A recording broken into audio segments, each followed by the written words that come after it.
주님이 복 있도다 하시며 천국 백성이 어떤 사람인가 하는 것을 팔복에서 교훈하셨습니다. 그런 다음에 그들이 세상의 소금, 세상의 빛이라 하십니다. 세상의 소금이니 소금답게 맛을 내고 세상의 빛이니 빛을 비추라 하십니다. 사람들 앞에 빛을 비추어 착한 행실을 사람들이 보게 하라 하십니다. 이어서 주님은 내가 율법과 선자를 폐하러 온 것 아니라 완전케 하러 왔다 밝히시고 이어서 계명을 행하고 가르치는 일에 관하여서 길게 교훈하실 것입니다. 계명을 행하고 가르치는 일에 이어서 주님은 계명을 행하고 가르치는 일을 17절부터 20절에 말씀하시고 그 다음에 길게 옛사람과 달리 계명을 주님이 새롭게 해석을 길게 하십니다.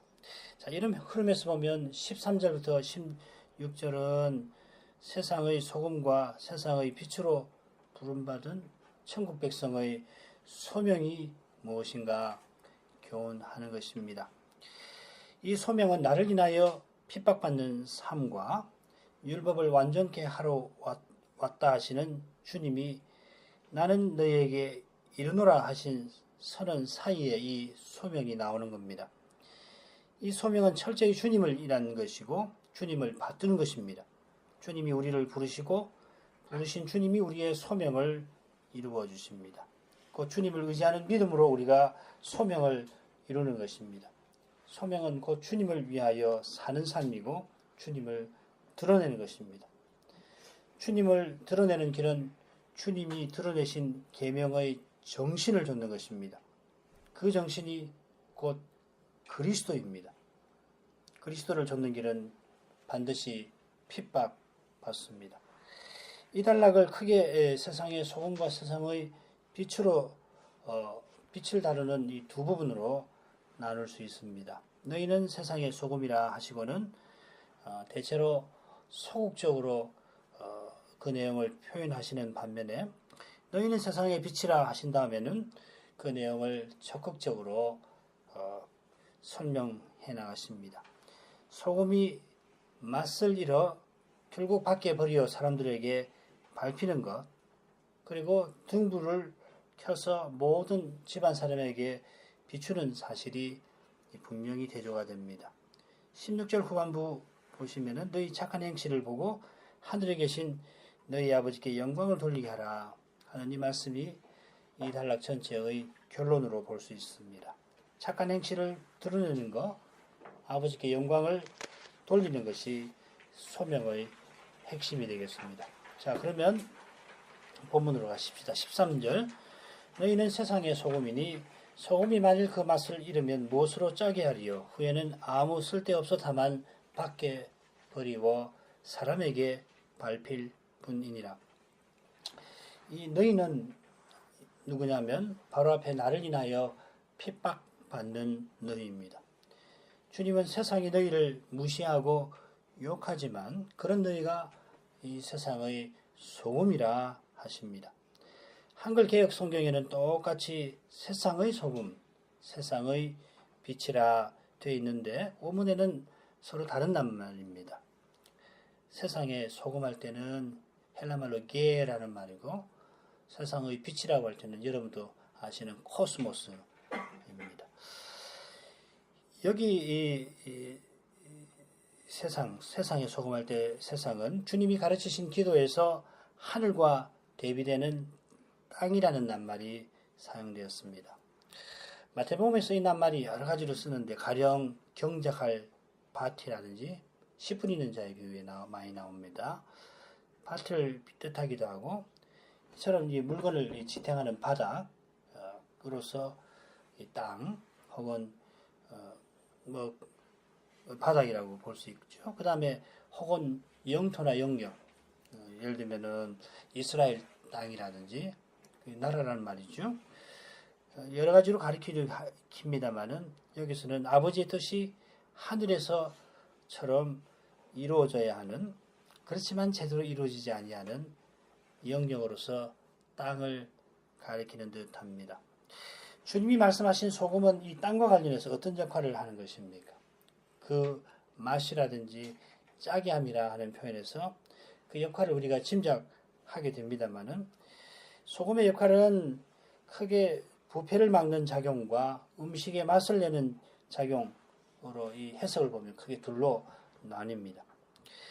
마태복음에 나오는 그 표현 원문으로 보면은 이 두 가지로 해석이 다 가능한데, 마가복음 9장 50절을 보면은 확실히 이 맛을 내는 작용으로 보는 게 자연스럽습니다. 중요한 것은 주님이 세상의 소금이라고 하시며 뭘 교훈하시는가, 그 내용일 겁니다. 가령 천국 백성이 세상의 이 맛을 낸다 할지라도, 혹은 천국 백성이 세상에서 방부제 역할을 한다고 해석할지라도 그 정확한 의미가 무엇인가 하는 것은 결국 주님의 교훈에 달려 있을 겁니다. 자, 그런 점에서 마가복음 말씀을 우리가 살피는 게 좋겠습니다. 9장 50절입니다.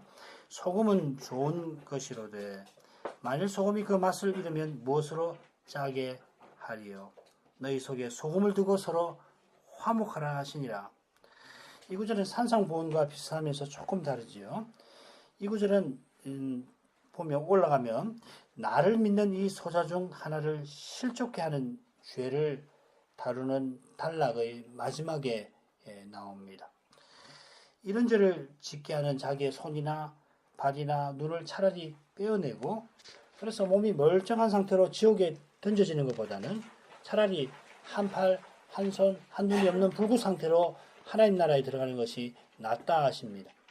소자 하나를 실족해 말고 서로 화목하라, 주님은 교훈하십니다. 서로 화목하라고 권하시는데 너희 속에 소금을 두고서 화목하라 하십니다. 이런 문맥에서 이 소금은 언약 사회의 화평한 관계, 평화로운 관계와 붙어 있음을 알 수가 있겠습니다. 이것은 소금이 좋은 것이라는 점에서도 확인됩니다. 이 좋은이라는 말하고 착한 행실하고 같은 용어입니다. 아울러서 이 소금과 화평의 긴밀한 관계는 팔복의 주제와도 잘 어울리지요. 화평케 하나 핍박받는 천국 백성, 이어서 너희는 세상의 소금이라, 이렇게 말씀이 나오는 것과도 잘 어울립니다. 자, 그런데 마태복음 9장 49절에 보면 소금이 또 나옵니다. 사람마다 불로서 소금 치듯함을 받으리라. 이게 이제 마가복음에서 제일 해석하기 어려운 구절이라 부르는데 어렵죠.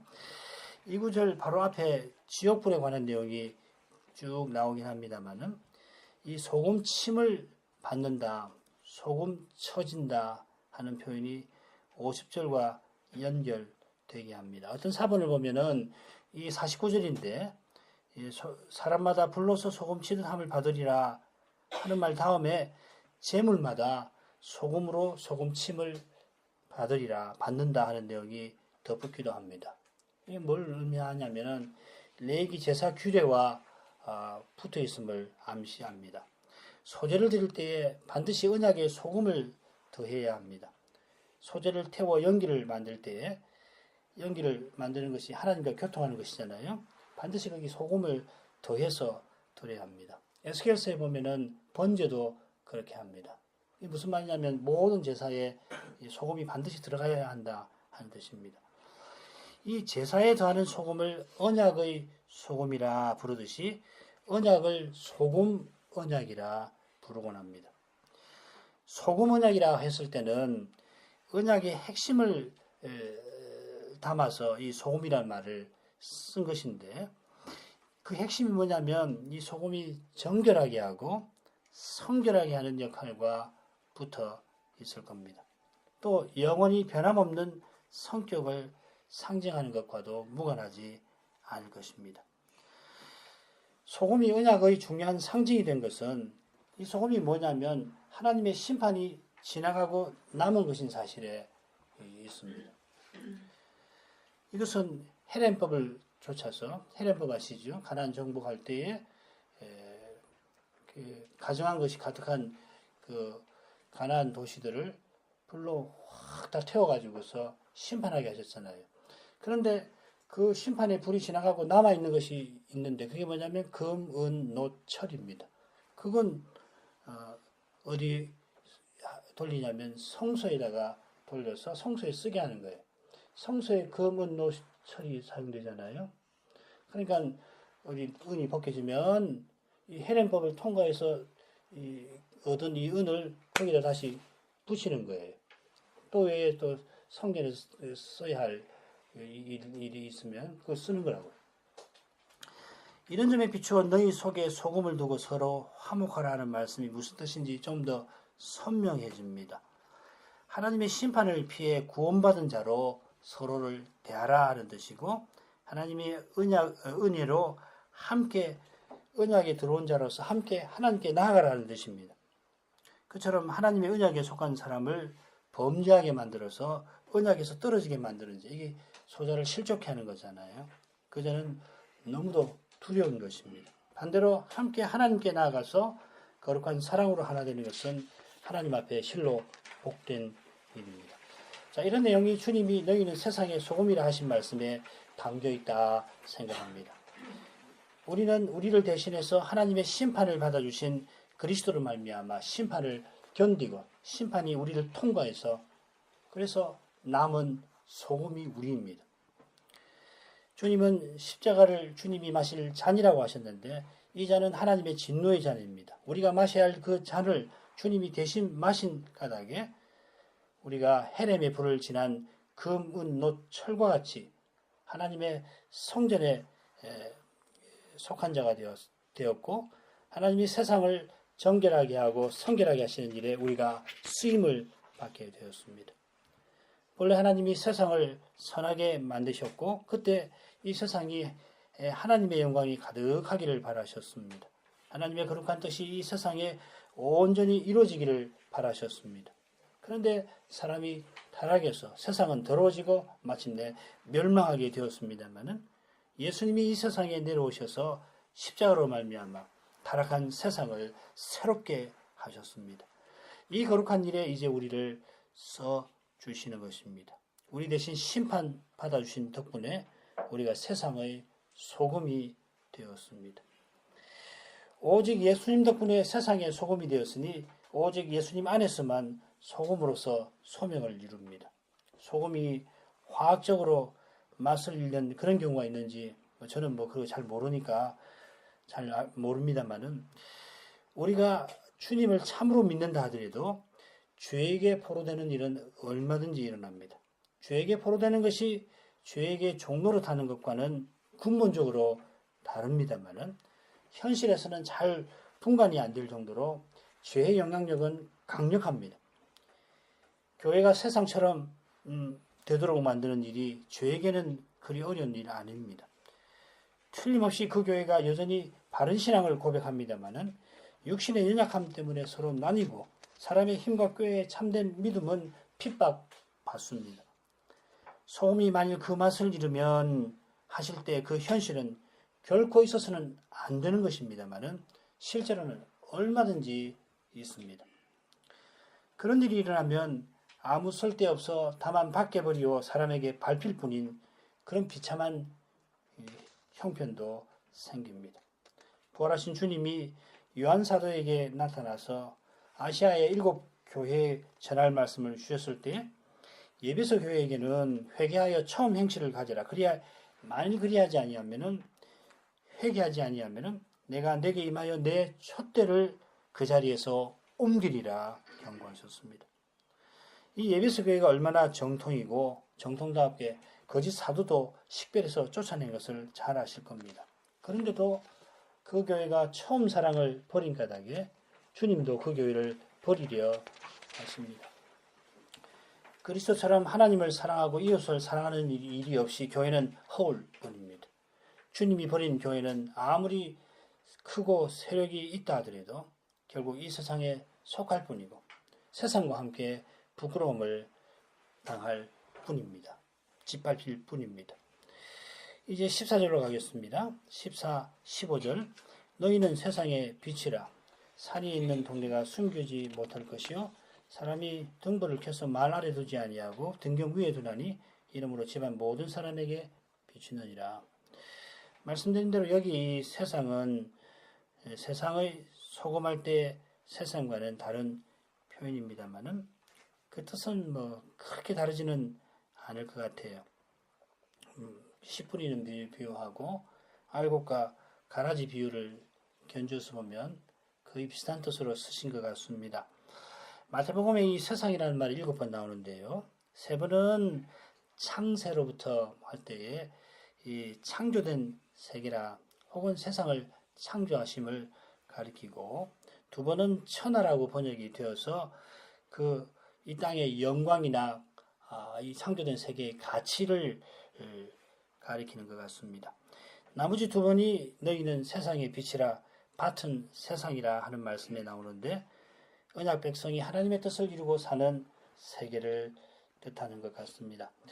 우리가 세상에 비친 것은 세상의 빛으로 주님이 오신 사실과 붙어 있습니다.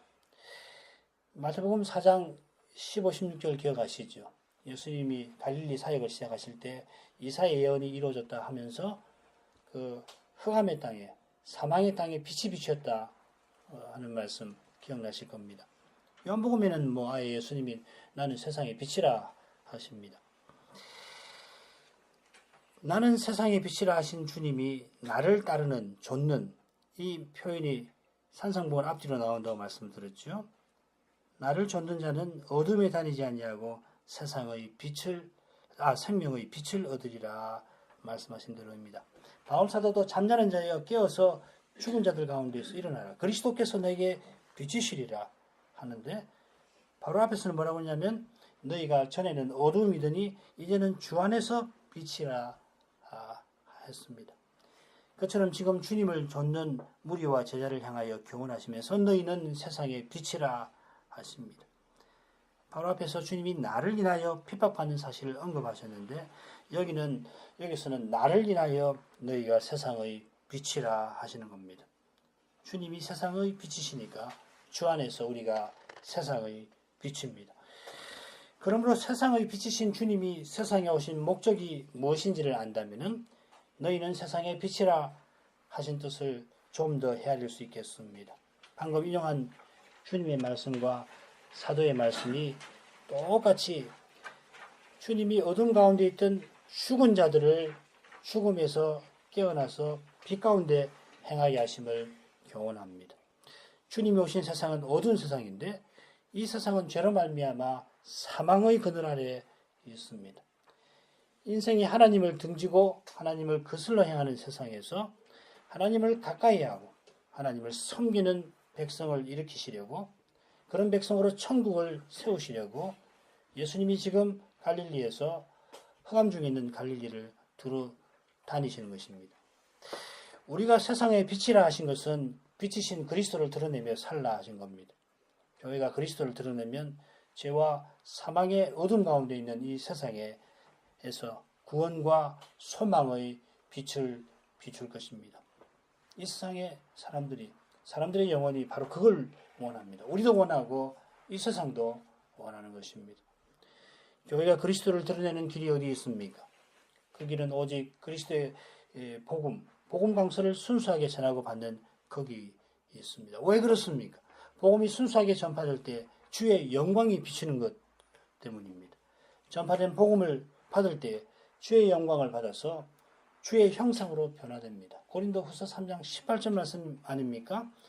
우리가 다 수건을 벗은 얼굴로 거울을 보는 것 같이 주의 영광을 보며 저와 같은 형상으로 화하여 영광에 이르니 주의 영으로 말미암음이니라.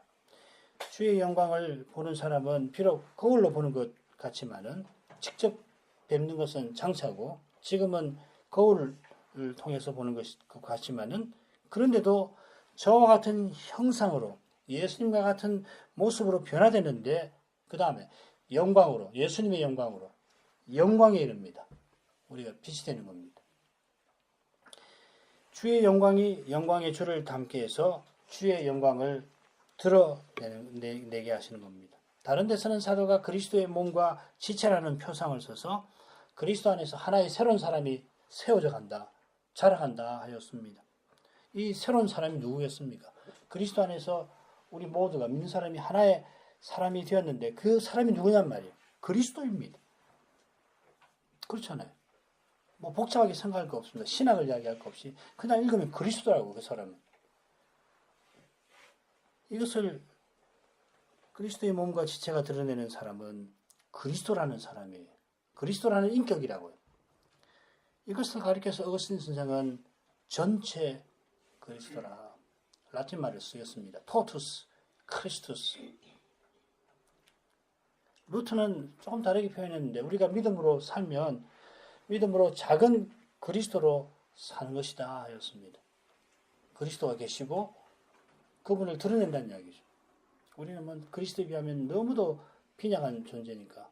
그렇지만 작은 그리스도로 산다 하고서 그리스도인의 자유라고 하는 책 1520년에 나온 그 책에서 밝힙니다. 결국 사도가 교훈한 것과 똑같습니다. 이것이 사명 혹은 사명의 소명의 핵심입니다. 교회가 그리스도의 복음을 전하고 그리스도의 분부를 받드는 것이 부활하신 주님이 내리신 대사명을 받드는 건데 이 사명은 교회가 함께 그리스도의 몸으로 존재하고 함께 그리스도를 드러내는 것에 다르지 않습니다. 우리 여기서 모여서 그리스도를 드러내는 거예요. 그처럼 신자는 각각 그리스도의 지체로서 주님이 두신 자리, 놓으신 관계, 맡기신 일을 통하여 그리스도의 인격과 사랑을 드러내어 소명을 이룹니다. 중요한 것은 그 순간입니다. 사람을 만났을 때 친척이든지 고객이든지 혹은 식구든지 만났을 때 말을 할 때 바로 그 순간에 내가 그리스도 인격을 드러내는가 거기에 달린 거예요. 그리스도 빠진 사명이나 소명 없습니다. 가장 도덕적인 사람이라도 쌓은 도덕으로는 그리스도를 드러내지 못합니다. 그리스도는 그런 분이 아니시라고요. 뭐 도덕적인 분이 아니란 말이 아니라 도덕으로는 표현해낼 수 없는 분이라고 그분을. 그리스도를 드러내는 길은 오직 믿음에 있습니다. 무슨 말입니까? 내가 그리스도와 함께 죽고 그리스도와 함께 살아서 이제 그리스도가 성신으로 내 안에 계셔서 신이 주님을 드러내신다는 말입니다.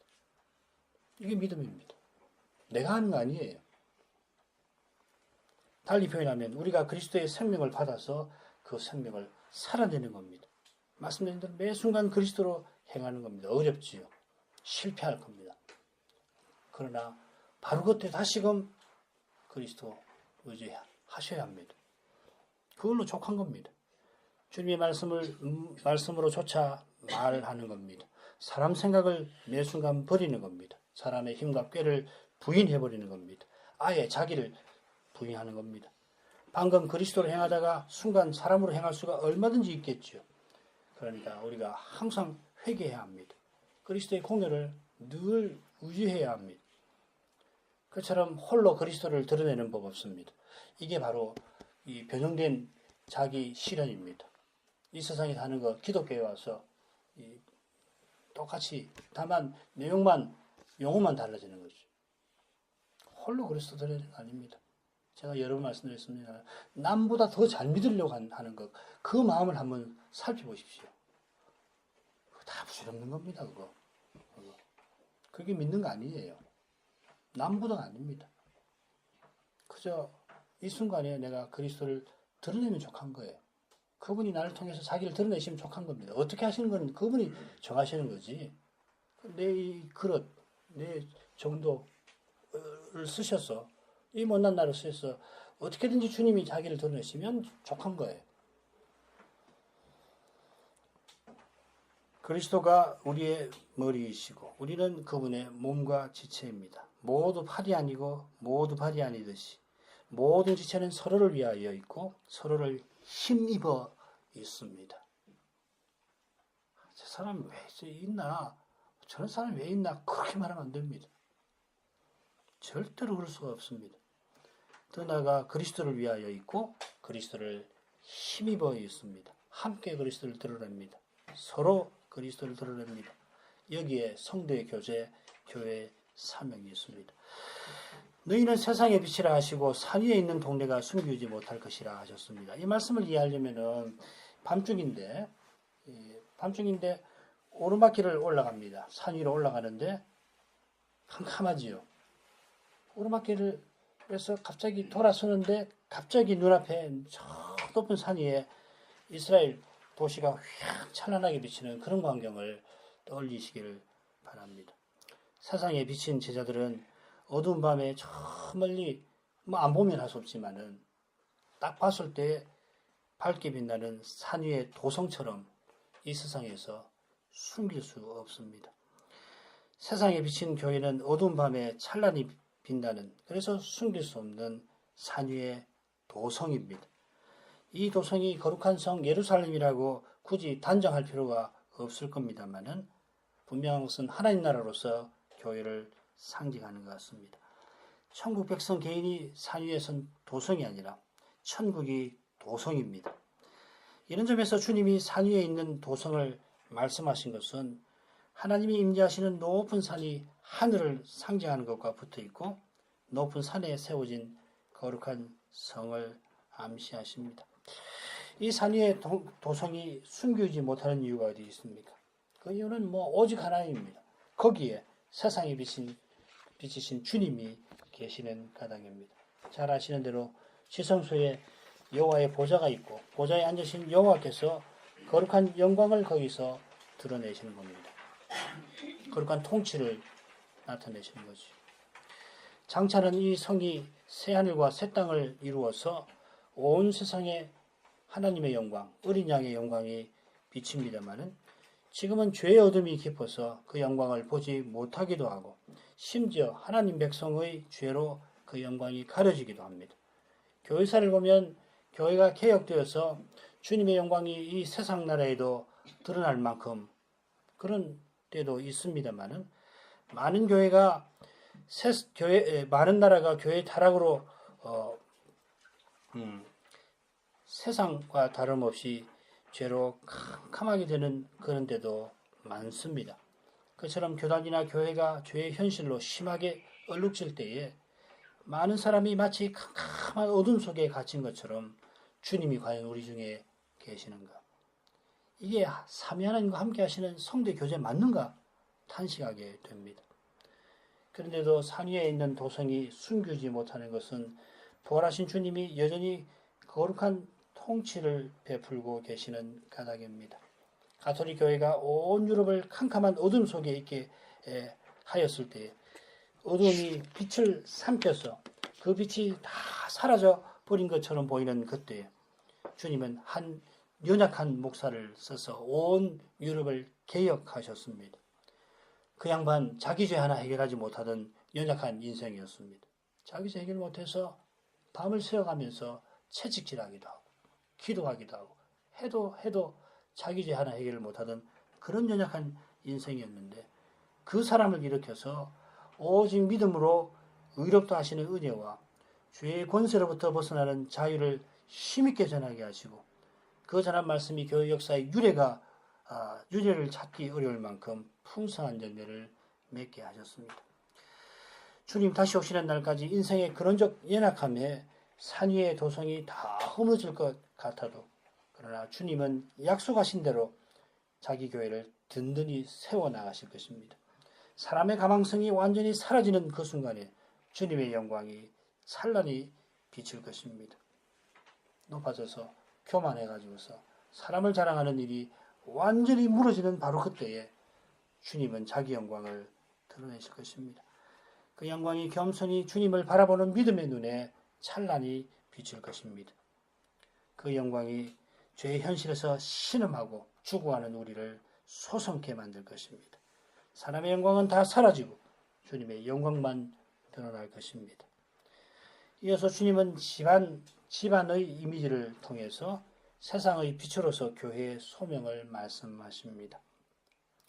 사람이 집에서 불을 켤 때에 그 불을 등경 위에 두어서 집안을 환하게 하는 것이지 곡식을 대는 그릇, 그 말이라고 하는 그 밑에다가 불을 둔다면 켠 보람이 없게 됩니다. 그런 일 하지 않습니다.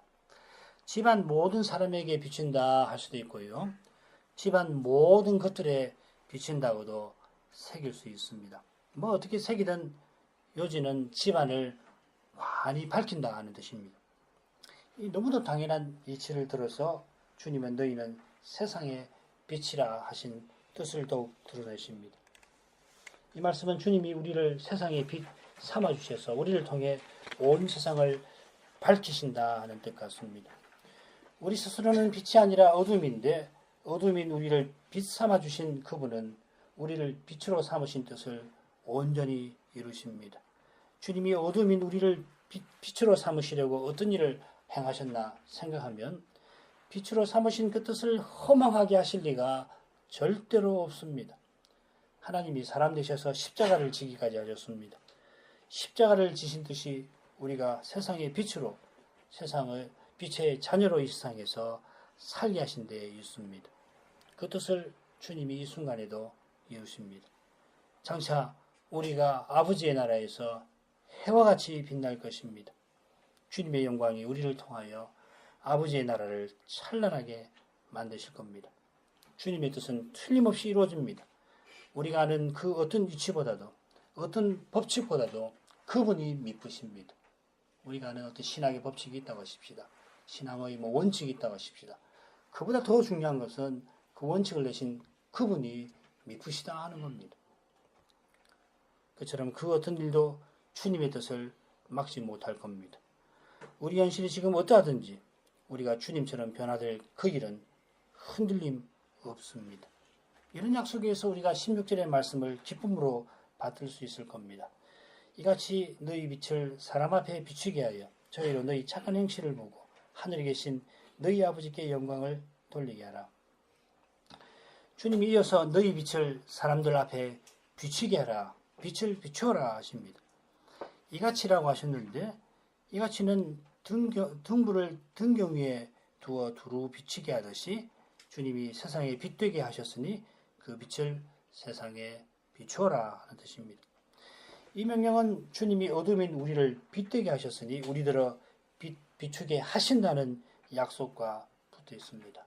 무슨 말입니까? 우리 스스로는 비추지 못합니다. 그러니까 어둠이 더할 뿐이죠. 우리가 주님의 영광을 뵈면은 빛을 비춥니다. 앞서 인용한 예배소서 5장 14절, 고린도후서 3장 18절 이 교훈을 살폈습니다만은 이 교훈을 받들기가 얼마나 어려운지 이미 잘 아실 겁니다. 스스로 무엇을 이루려는 욕망이 우리 마음 안에 도사리고 있기 때문입니다. 우리 속에 거하는 죄는 조금만 틈이 생겨도 이런 욕망을 분출합니다. 스스로 빛을 비추려 하는 사람은 실은 죄의 어둠을 물들일 것입니다. 스스로 무엇을 이루려 할수록 그 어둠은 짙어질 겁니다. 그러나 우리 자신이 스스로는 어둠이지만 주님 안에서 빛이 된 사실을 깨닫고서 겸손히 주님을 의지하고 나가면 주님이 친히 우리를 통하여 빛을 틀림없이 비추십니다. 바로 여기에 우리의 착한 행실이 있습니다. 하이델베르크 유르문답 91문에서 이 주제를 어떻게 교훈하는지 기억하실 겁니다. 참된 믿음으로 하나님의 율법을 따라서 그리고 그분의 영광을 위하여 행한 것만이 선행이라 하며 우리 자신의 생각이나 사람의 계명에 근거한 것은 선행이 아닙니다.